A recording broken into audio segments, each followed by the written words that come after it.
À la Faculté des sciences et techniques de Bamako, FST, s'est tenue ce vendredi 1er septembre 2023 la journée du numéricar, les réalités virtuelles, cofinancée par l'association Culture Partage, le Mali et l'Union européenne. Ce projet vise à souder les liens entre le peuple malien. Aujourd'hui, on était ici à Badalabougou dans le campus universitaire. C'était pour présenter encore une fois le bus. Le bus, ce n'est pas n'importe quel bus, c'est le numéricar. Le numéricar qui est un outil artistique, un outil principal de notre projet Rétisser la conversation. Bon, l'objectif de venir présenter le numéricar ici, c'était de montrer autre chose aux élèves. C'était de les apprendre aussi. Tout le monde ne connaît pas le numérique, ça c'est de 1. Tout le monde ne connaît pas c'est quoi un film VR. Et le numéricar est un outil qu'on a fait sciemment de créer le numéricar. Et donc tu vas trouver le bibliothèque numérique dedans. Il y a un espace pour le visionnage des films VR et les films qu'on fait sur la culture du Mali. Un projet qu'on appelle le musée initiatique. C'était pour montrer tous ces outils aux élèves et les faire parler, faire de telle sorte que notre grand professeur, le marionnettiste Yaya Koulibaly, puisse aussi les apprendre beaucoup de choses.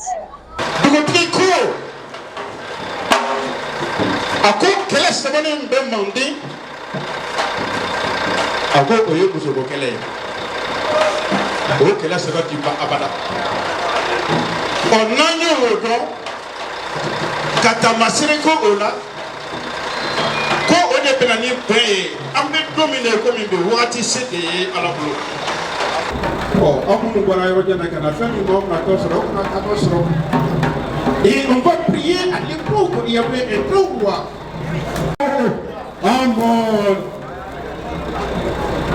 Dieu d'amour de prospérité. Je te demande d'assister mon peuple, oui, le peuple demandé dans son intégralité, le peuple demandé dans sa diversité d'expression, est, ouest, nord, sud, pour une meilleure vie de paix. L'autorité malienne, à travers l'ancien Premier ministre, s'est réjouie de la forte représentativité des jeunes dans l'initiative de représenter le Mali dans d'autres univers de culture. C'est de l'innovation dans 2 domaines qui sont intéressants. Le premier, c'est la culture. Notre pays, on le dit régulièrement, notre première force, c'est la culture. C'est la grande richesse de notre culture, de nos arts, de nos traditions. Donc, amener la culture au niveau de la jeunesse constitue l'avenir. C'est un élément important pour le pays. En plus, c'est d'utiliser le digital, d'utiliser les nouvelles technologies de communication. Ça aussi, c'est un élément positif. Je pense qu'on peut ajouter un peu à ça. Et tout ça, ça fait que c'est un projet unique. Et comme il est unique, il faut vraiment qu'on l'encourage. Après, il faut sans doute poursuivre dans différents domaines pour que ça soit peut-être impactant au niveau des jeunes et au niveau du pays. Au programme de cette journée, des enseignants-chercheurs étaient sur place, des danseurs au pas de danse esquisses sur le rythme des tam-tams, des marionnettes, des citations, des costumes traditionnels, des paroles incantatoires, des contes, tours de magie, le festival haricot, la rencontre des marionnettes qui entrent dans le patrimoine culturel matériel.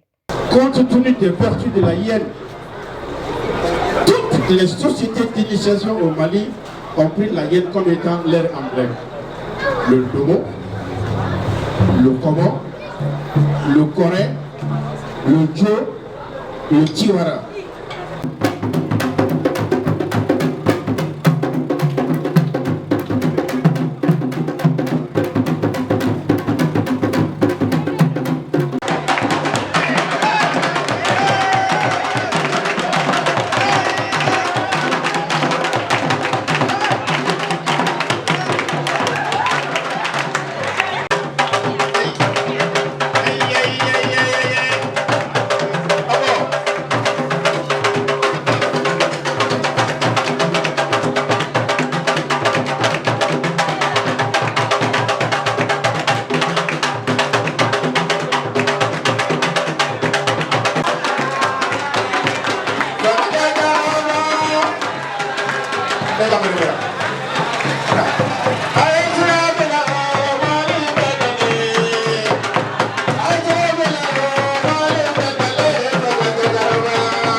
Aujourd'hui, nous allons bannir la haine à l'école.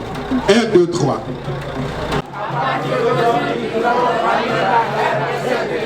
Encore plus fort, mes amis. Et ça, c'est très sincère. Je vous demande d'applaudir très, très, très fort. La culture, longtemps estimée comme le lit d'un peuple, le Mali étant considéré comme le cordon ombilical et l'âme du Sahel, ils nous font vivre nos coutumes ancestrales. Leurs patents articulés servent à résoudre des conflits entre les peuples. Ces pratiques semblent prendre de l'ampleur, surtout à l'avènement de l'innovation et la technologie. Ça nous montre que la technologie est en train de développer, quoi. Voilà. Les casquettes de Niena, imagination de alors que tu imagines réel, quoi. Voilà. Avec mon la mission d'IP, avec beaucoup de kalama. C'est une bonne initiative parce que ça nous permet de savoir beaucoup plus sur notre culture et surtout les Kotaba et les Kora Duga. Voilà, surtout les Kora. On a su que les Kora Duga, voilà, c'est une société, c'est une deuxième société, quoi. Donc ça nous apprend beaucoup de choses. Je pense que c'est une belle initiative car ça permet aux étudiants, surtout nous les scientifiques, de voir les choses incroyables, quoi. Parce que moi-même, depuis que l'objet était sur mes yeux là, voilà, bon, je me sentais que comme si j'étais sur le terrain même. Vraiment, c'était fantastique, quoi. En plus d'avoir appris ensemble, ces jeunes de différentes communautés ont appris à s'aimer, se parler, à se pardonner et à comprendre tout ce qu'il faut pour amener la paix et la stabilité dans le pays.